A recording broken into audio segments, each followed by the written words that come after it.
Mesdames, Messieurs, bonsoir. Bienvenue aux 20h sur Equinox Télévision. À la une de cette édition, crise dans le sud-ouest. Une bande de terroristes terrorise des élèves en plein cours à Limbé. Munis d'armes blanches, ces hors-la-loi ont fait irruption au Koulou Memorial College, obligeant les élèves à se mettre en tenue d'Adam et Ève, puis incendier leur salle de classe. Échauffourés au marché Mokolo de Yaoundé, policiers et agents de la police municipale se sont offerts en spectacle dans ce grand marché à la surprise générale de tous les passants. À l'origine de cette bagarre générale, la collecte de l'OTVP, la taxe de l'occupation temporaire sur la voie publique. Voilà pour le sommaire.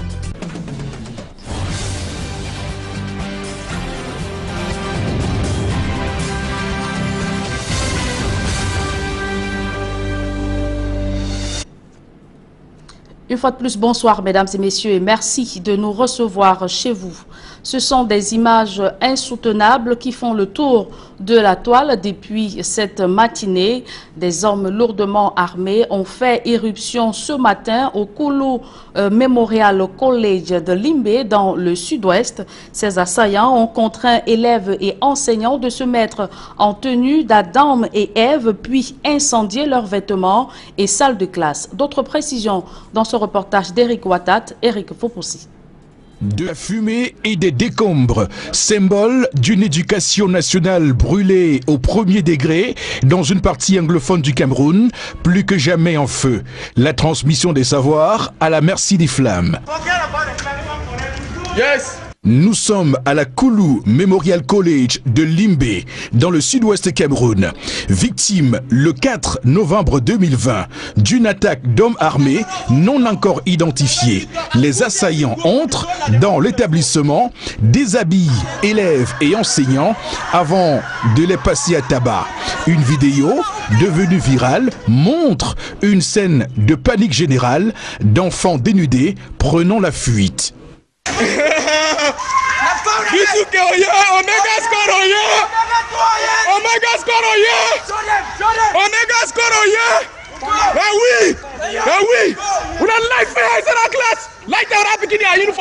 Ces élèves laissent derrière eux tenues scolaires, cahiers, livres et même des sous-vêtements.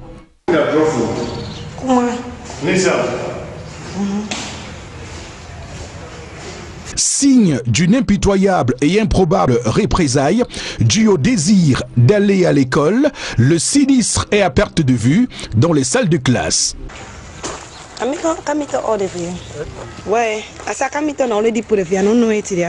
Saccagés, les bureaux présentent eux aussi un décor de film d'horreur. 290 km par les airs, à vol d'oiseau de Limbé, Kumbo, dans le nord-ouest Cameroun.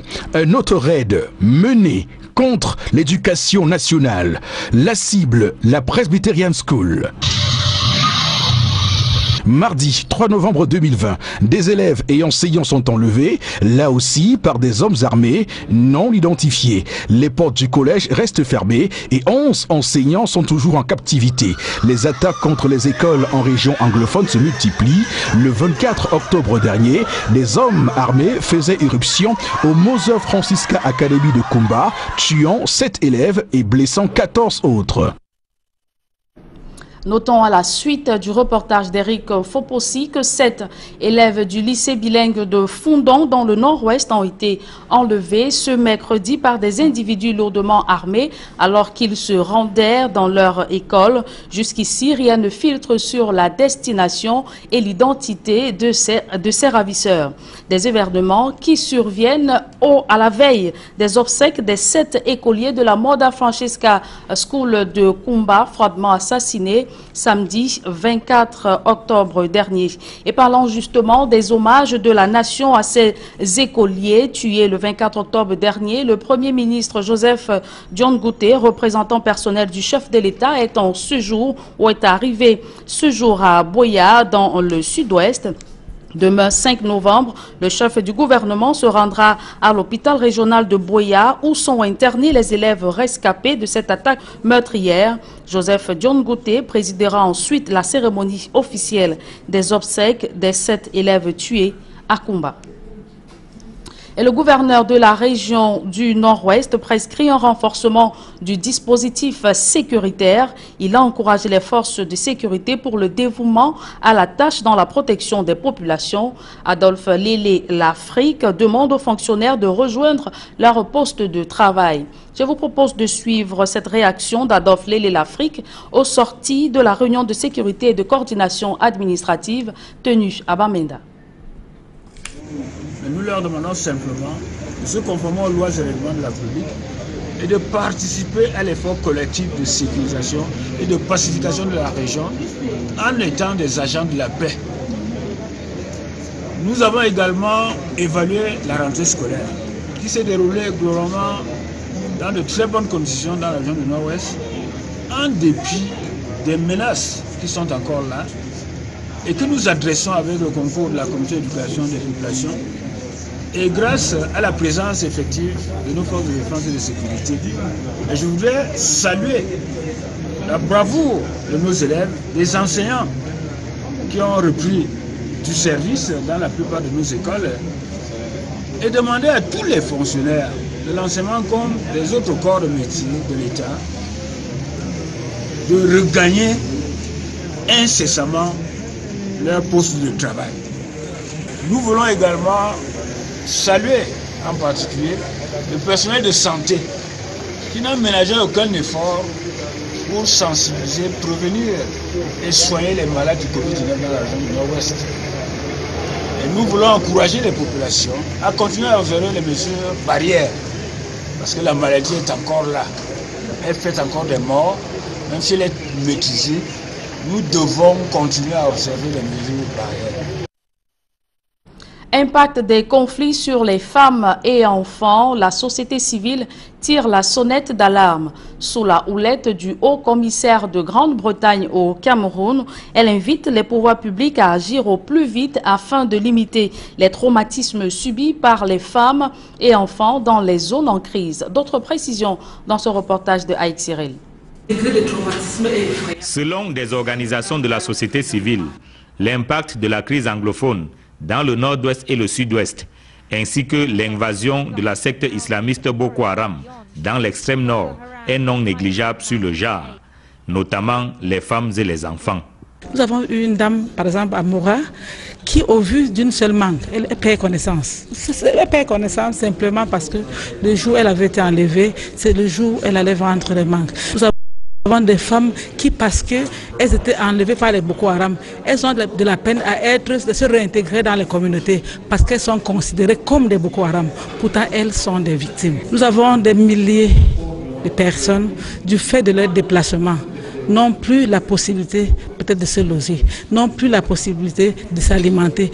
À en croire la société civile, au terme d'une évaluation dans les zones en crise, le traumatisme subi par les victimes des conflits qui secouent le Cameroun est profond. Les pouvoirs publics doivent agir au plus vite.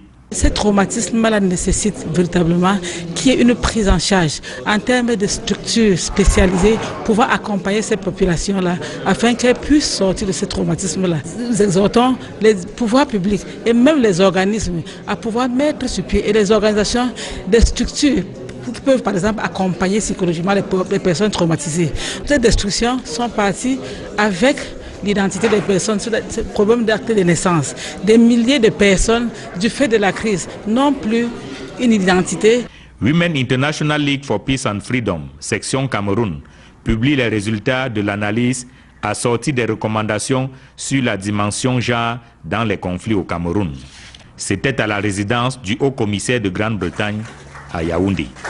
Je vous le disais en titre, on est passé à un doigt de l'émeute hier au quartier Mokolo à Yaoundé. Des affrontements sanglants entre policiers et agents de la police municipale ont fait une vingtaine de blessés graves. À l'origine, l'arnaque dont sont victimes les commerçants de cet espace marchand, exténués de reverser aux éléments du commissariat public du 2e arrondissement les taxes sur l'occupation temporaire de la voie publique. D'autres précisions avec Marcelin Ganson. Il ne s'agit ni de malfrats, encore moins de brigands, mais des agents de la police municipale de Yaoundé 2. Alors qu'ils percevaient la taxe relative à l'occupation temporaire de la voie publique, ils ont été pris à partie par un groupe d'individus dont le rattachement à une quelconque entité relève jusqu'ici d'un mystère. 24 heures après la bastonnade qu'ils ont reçue, ces infortunés ont du mal à tourner la page. Hier, on est en train de vendre le ticket au niveau du marché. Subitement, on voit le gros bras de commissariat qui veut nous attaquer. On demande même qu'est-ce qui se passe, on ne connaît même pas. Subitement, on voit le gars en train d'arrêter celui qui vend même le ticket. Il commence à lui traîner par terre. Il dit que mais qu'est-ce qui ne va pas? Je viens maintenant à côté de celui qui l'a en train de tirer. Il dit que qu'est-ce qui ne va pas? Il y a quoi même? Le gars il dit que non, vous allez répondre au commissariat. On arrive à l'entrée du commissariat, le policier commence à nous taper, massacrer partout. Vraiment, ça ne va pas. Depuis hier, j'ai de vertige. Parce que là, je ne vois pas bien. Si je ferme ça, là, je ne vois pas.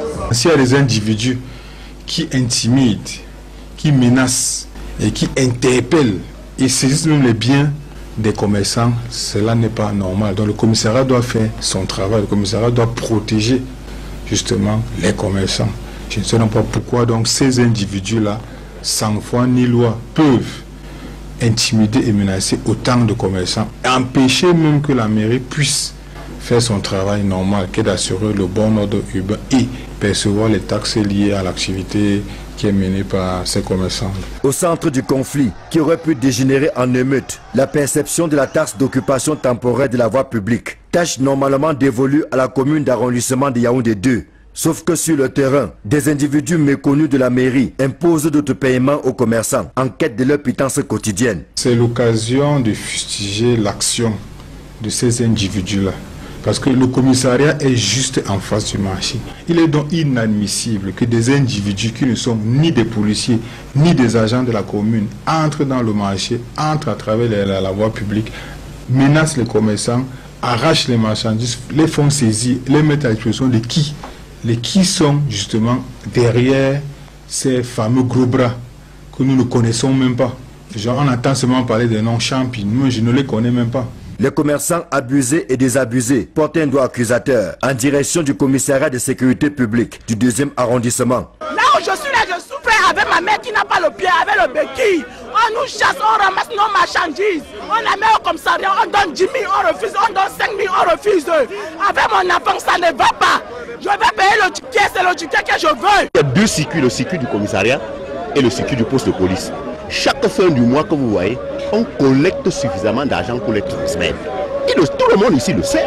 Demandez-les, ils vont vous le dire. Les collectes se font. Une brouette que vous voyez, les brouettes qu'ils installent au milieu de la route, c'est 10 000 francs par mois. En réalité, c'est une imposture. Devant cette situation confuse, le chef de l'exécutif municipal de Yaoundé 2 a entrepris plusieurs démarches qui sont de voir clair dans ce qui s'apparente à une mafia bien organisée. J'ai reçu des dénonciations des commerçants et j'ai fait mon travail de maire, c'est-à-dire que je suis moi-même descendu sur le lieu à plusieurs reprises. La première descente, je l'ai fait en présence du commissaire de sécurité publique en personne. Nous avons sensibilisé les populations, nous avons sensibilisé les commerçants qui sont dans les environs. Nous avons demandé libérer les terres pleines, libérer les parkings, reculer d'un mètre pour que les piétons puissent passer. Nous ne savons pas pourquoi, par la suite, ces individus peuvent être au-dessus de la loi. Ça, c'est inadmissible et incompréhensible. Et hier, nous avons justement atteint un point culminant où des agents, dans le cadre et dans l'exercice de leurs fonctions, se font bastonner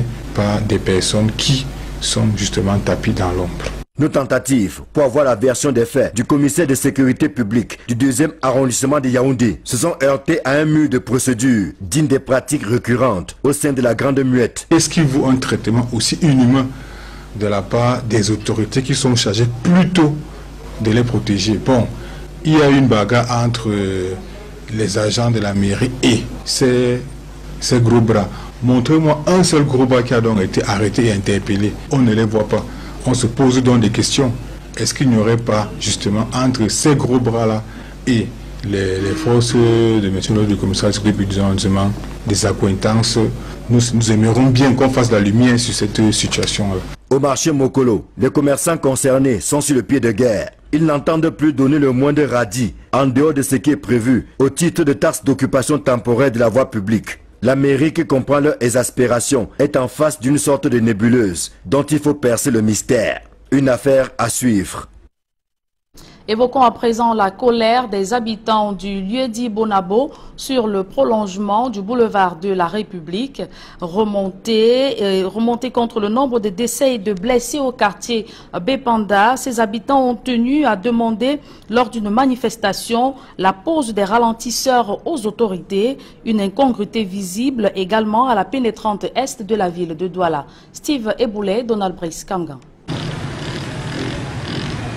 Sur ces photos, des personnes décédées ou des blessés graves hospitalisés. Des blessés auxquels ces habitants du lieu d'Ibonabo, sur le prolongement du boulevard de la République, veulent mettre fin.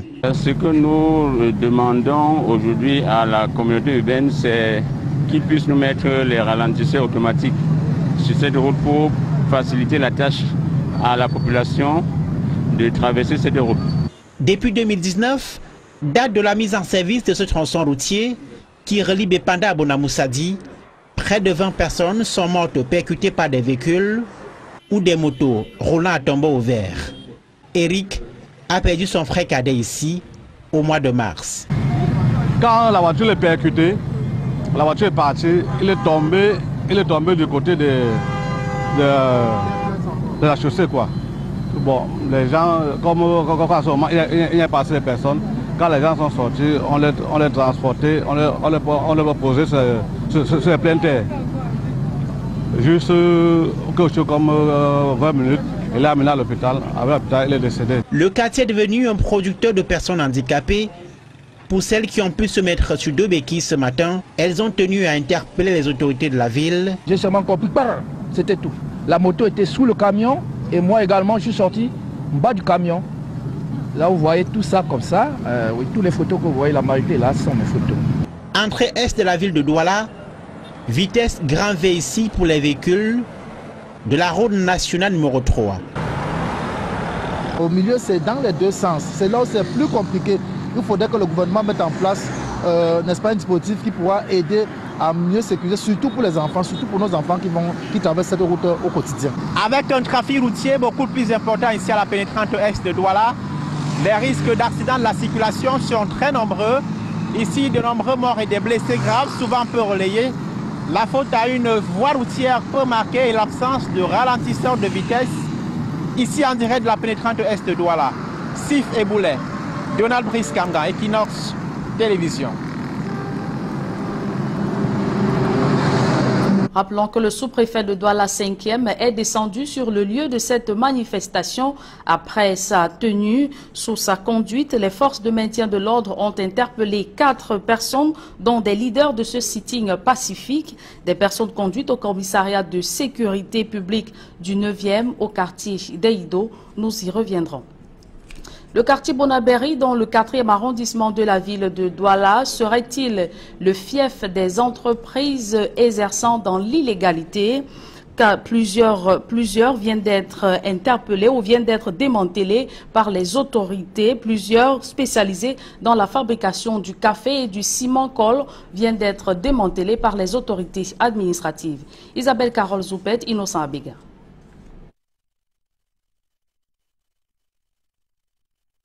Une entreprise clandestine de production de café en sachet.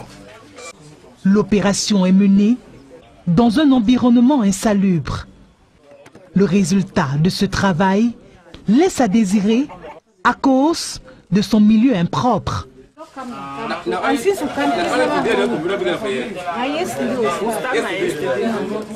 Nous sommes au lieu d'Ibo Django, dans le 4e arrondissement de la ville de Douala. Non loin de là, c'est une cour inondée de fûts contenant des produits chimiques destinés à la fabrication des savons et laits de toilette qui attirent les autorités.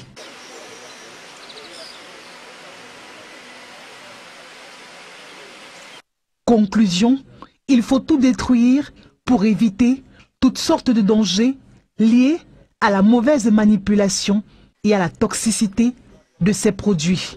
Dans la même veine, c'est une entreprise de production de ciment-colle ne respectant pas les normes qui a été mise sous scellé par les autorités administratives. Bien plus, le quartier Bonaberi, qui accueille l'équipe administrative engagée dans le contrôle des structures basées dans cette circonscription, abrite une usine de fabrication de whisky en sachet, qui selon le constat, n'assure pas la sécurité des employés. L'absence d'équipement permettant au personnel d'être à l'abri de tout danger est inexistant. Le fait marquant de ce périple, engagé par les pouvoirs publics, est la découverte d'une usine de fabrication d'armes artisanales. Ici, tous les outils utilisés dans la fabrication de ces armes ont été saisis et des employés interpellés. À cette allure, Bonabéry serait désormais le fief des entreprises illégales au regard de la moisson qui découle de cette action menée par les autorités locales. En politique, une dizaine de militants du mouvement pour la renaissance du Cameroun, dont Bibouni Sak et Alain Fogué, transférés à la prison centrale de Yaoundé-Kondengui, la décision de les placer sous mandat de détention préventive est tombée hier soir. Eric Fopossi. Bibouni Sak, Alain Fogué et 7 autres militants du MRC séjournent désormais à la prison centrale de Kondengui. Dans son ordonnance de mise en détention provisoire de 6 mois, le juge d'instruction près le tribunal militaire de Yaoundé les accuse de tentative de révolution, rébellion, attroupement aggravé et défaut de carte nationale d'identité. Dans la soirée de mardi 3 novembre 2020, la décision signé du magistrat Bias Joël Albert tombe comme un couperet. Des spéculations de tout genre ayant prospéré quelques heures avant leur extraction du secrétariat d'État à la Défense pour le tribunal militaire de Yaoundé. Ce nouvel épisode constitue la suite des actes judiciaires émanant des événements du 22 septembre dernier. Pour le cas d'Olivier Ulrich Bibouni Sak, le porte-parole et conseiller de Maurice Kamto avait été interpellé à son domicile le jour même de la manifestation initiée par le MRC. Amené à la division régionale de la police judiciaire du centre, il avait été ensuite conduit dans la soirée du 24 septembre au secrétariat d'État à la Défense, le CED. Il y a quelques jours, 36 militants du MRC étaient également envoyés en prison dans le cadre, là aussi, des manifestations du 22 septembre. Œuvrer à l'accélération du processus de décentralisation à travers un transfert réel de compétences aux collectivités territoriales décentralisées, c'est le défi qui attend le nouveau président de l'Association des communes et villes unies du Cameroun. Augustin Tamba, maire de Yaoundé 7, a été élu au cours d'une assemblée générale des CVUC à Yaoundé. Joël Sengue à Xirel. Dans leurs communes respectives, ils sont tous élus au suffrage universel. Mais au sein de leur association, les maires n'avaient pas encore expérimenté la désignation des responsables du bureau par voie démocratique. Pour les premières élections pluralistes au sein des CVUC, Augustin Tamba, maire de Yaoundé 7, l'emporte 198 voix contre 165 face à Abo Aboubakar, maire de Belel dans la région de l'Adamawa. Mais le nouveau président des communes et villes unies du Cameroun n'est pas triomphaliste. Il tend la main à son adversaire. C'est la première fois qu'on met en place des mécanismes démocratiques pour la désignation des bureaux des CVUC. Je dois rencontrer M. Abo, qui est un homme de qualité, pour que nous puissions discuter sur la manière de conduire ensemble notre mouvement, pour rassembler la grande famille. Il y a tout de même comme un air de jubilation qui empêche pour l'instant au président nouvellement élu de se pencher déjà sur ses premiers chantiers. Les chantiers, je pense qu'à d'autres occasions, nous allons en parler. Il y a un programme qui a été défini. Nous ne pouvons plus dérouler quelque chose pour ce jour.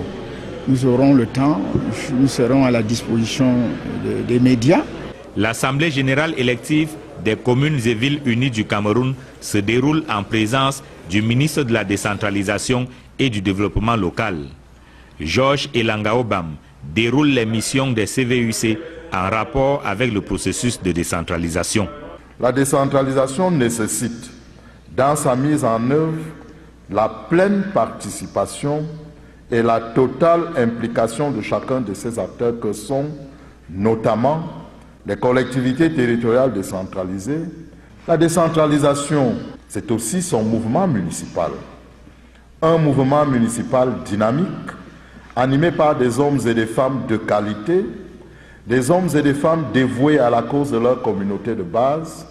La nouvelle équipe dirigeante des communes et villes unies du Cameroun, CVUC, est composée de 28 personnalités, dont 17 membres du bureau et 11 présidents de commission. Elle a un mandat de 5 ans.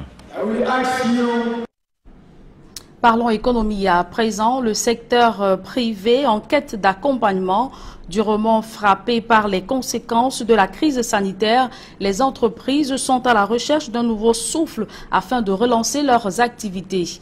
Le JICAM tente la solution de la coopération bilatérale pour d'éventuels appuis techniques ou financiers. Donald Brice Kamgan. Les données du JICAM, 97% d'entreprises sont frappées par les impacts néfastes du coronavirus. Comparé à 2019, le chiffre d'affaires a baissé de 310 milliards de francs CFA. Des contre-performances qui ont entraîné des licenciements massifs ou des mises en chômage technique des employés. Tout cela impacte négativement l'économie camerounaise et nous sommes heureux en tant que JICAM de savoir que désormais le gouvernement allemand met un accent sur la coopération avec le secteur privé. Pour relever l'économie ainsi paralysée, les opérateurs économiques se disent preneurs de toute contribution pouvant permettre de retrouver une bouffée d'oxygène. Cette rencontre entre l'ambassadeur d'Allemagne au Cameroun et le patronat est de bon ton pour Berlin. JICAM est une association de patronat et par l'expérience d'Allemagne, le patronat est essentiel. Pas seulement pour une bonne économie, mais aussi pour une responsabilité pour la société. Du fait des tensions dans le nord-ouest et le sud-ouest, mais également à l'extrême nord, des centaines d'entreprises ont vu leurs investissements détruits. Les appuis pour un redécollage dépendront des solutions politiques à ces crises, répond l'ambassadrice.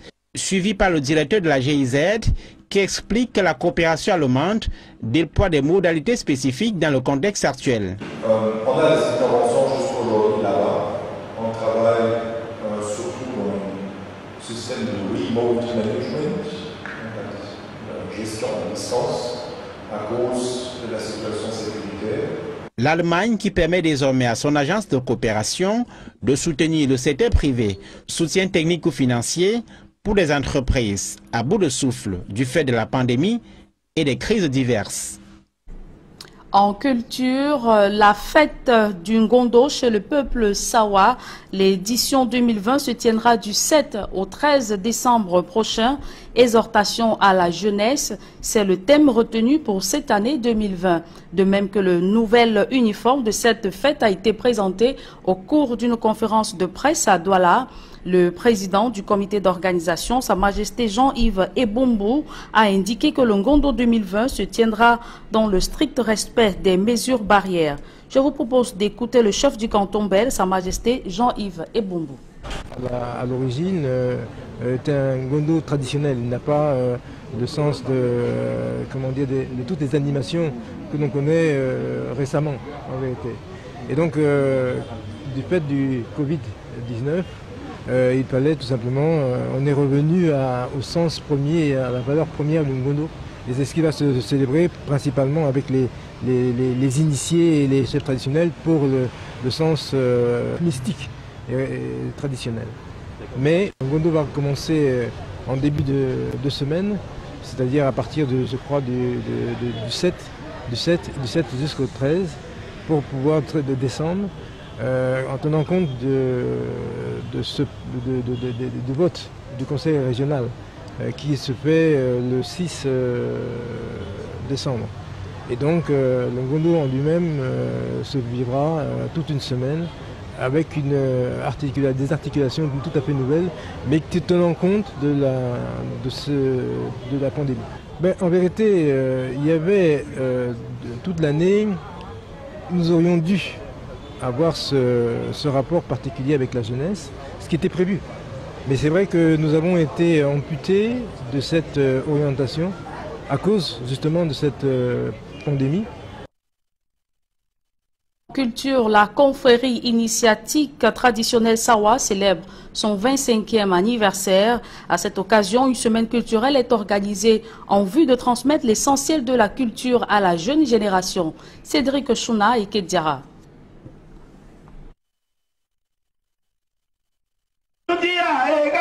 Un conte pour décupler le sentiment d'appartenance chez les jeunes du peuple Sawa, à une ère où l'occidentalisation fait la guerre aux cultures locales. Nous sommes venus assister à la présentation d'un conte mythologique des Douala et apparentés.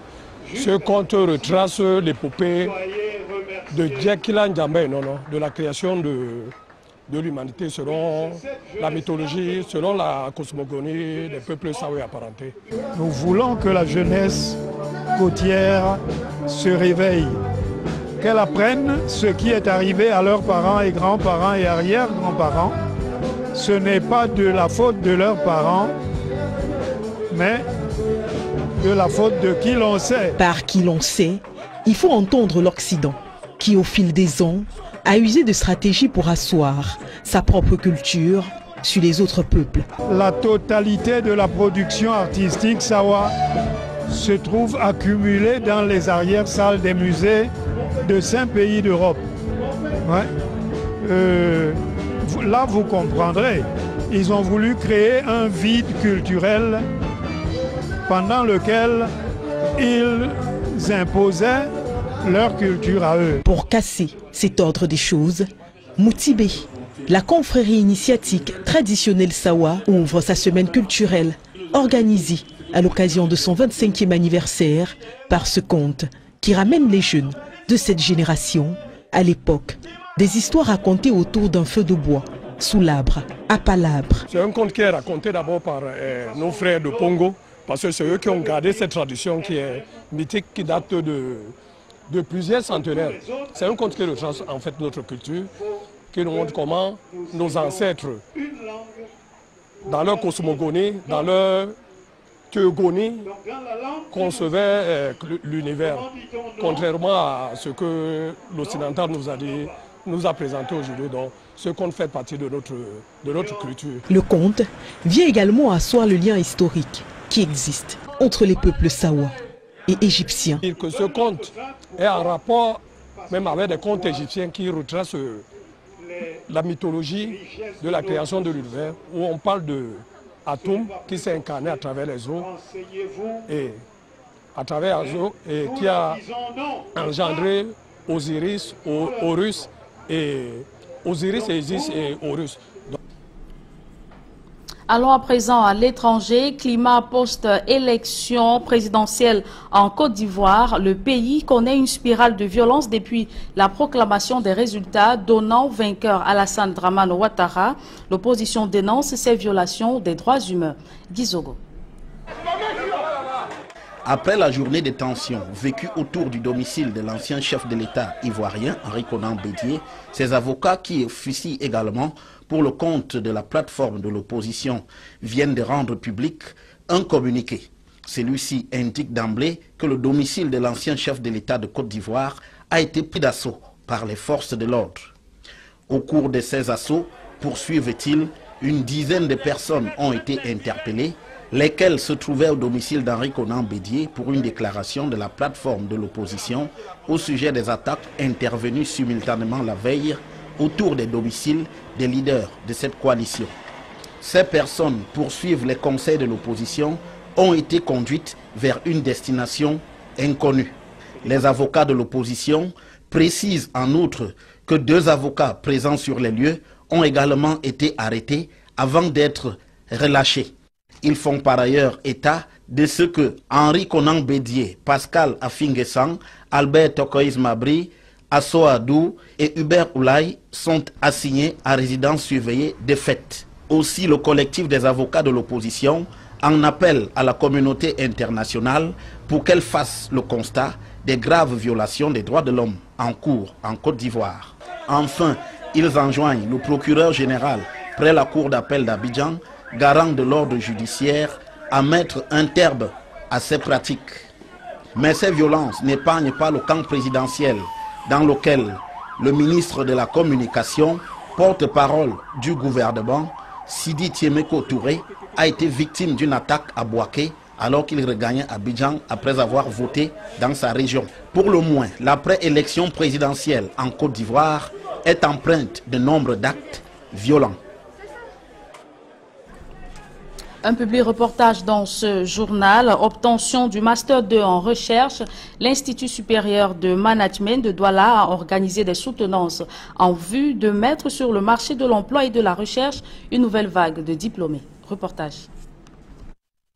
À l'Institut supérieur de management, au campus d'Enver Bonamoussadi à Douala, des futurs docteurs présentent leurs travaux de recherche. Il s'agit de la deuxième promotion de Master 2 recherche d'ISMA dans les domaines sciences et gestion, comptabilité et finances, entre autres. Grâce à la qualité de la formation reçue dans cet institut universitaire privé de référence, ces candidats ont tous décroché de bonnes notes et d'excellentes mentions. La formation que nous avons reçue dans le cadre de notre master recherche a été une formation très solide. Et c'est certainement parce qu'elle a été solide que nous avons pu parachever de très bonne manière notre master recherche. En réalité, nous avons eu le mérite, n'est-ce pas, d'être formés par les éminents professeurs, n'est-ce pas, dans le cadre de cette formation, ce qui n'est pas vulgaire. Nous témoignons notre gratitude à l'endroit de tous nos enseignants et à l'endroit de tous les dirigeants de ISMA. La pertinence des problématiques choisies par ces chercheurs, leur capacité à bien mener la recherche et à convaincre par le choix des thèmes adaptés à l'environnement a complètement séduit le jury, constitué d'éminents enseignants venus d'ici et d'ailleurs. On peut noter que les candidats ont un très très bon niveau. C'est des candidats de qualité, c'est des mémoires de qualité et c'est des soutenants de très haute qualité, de très bonne facture. Et je suis convaincu que ce qui est fait à ISMA est intéressant. C'est intéressant pour la recherche parce que les sujets soutenus, les candidats, la pertinence des résultats, c'est des choses qu'il faut encourager. Basé sur le système LMD, ce diplôme permet à ces étudiants de poursuivre leurs études dans les universités de leur choix partout dans le monde et de continuer leur carrière professionnelle. C'est une opportunité à ne pas manquer, à ne pas rater pour tous les travailleurs qui ont des rêves, qui aimeraient avoir une thèse, faire dans la recherche. Les cours se font le soir, donc ça donne la possibilité à tout le monde. L'une des premières institutions à avoir mis en place toutes ces formations universitaires qui sont maintenant courantes au Cameroun. Et donc ISMA a toujours été considéré comme étant un établissement pionnier. Que cette formation donc est bâtie sur le système LMD. C'est-à-dire que c'est le même niveau que toutes les formations LMD du monde. Ce n'est pas différent du master recherche en France, pas différent de master recherche en Grande-Bretagne, aux États-Unis, etc., etc. Créé en 1999, l'Institut supérieur de management, grâce à son personnel enseignant qualifié, a formé des milliers d'étudiants et de cadres qui ne cessent de faire rayonner le nom d'ISMA au Cameroun et bien au-delà des frontières. C'est avec ce public reportage que nous mettons un terme à cette édition du journal. Mesdames et messieurs, merci de l'avoir suivi. Retrouvez dans quelques secondes Serge Alotou pour la deuxième partie d'Equinox Soir. Serge Alain. Après Kumba, la violence faite aux élèves fait une halte à Limbé. Vous l'avez dit, Serge Alotou, la vidéo est devenue virale sur les réseaux sociaux. Des hommes lourdement armés et encore non identifiés ont pris d'assaut le Koulou Memorial College à Limbé, dans le sud-ouest, en début de matinée. Ces assaillants ont contraint des élèves et enseignants de se mettre en tenue d'Adam et Ève avant de les passer tous à tabac. Ces assaillants ont ensuite mis du feu sur leurs uniformes et plusieurs salles de classe. Serge Alotou. Voilà, madame, monsieur, c'est dans l'essentiel Equinox Soir, deuxième partie. Bonne soirée à vous, Julien Berthe Bissaï. Très bonne soirée à vous, Serge Alotou. Rendez-vous demain, 20h. madame, monsieur, dans un instant la suite. Equinox Soir.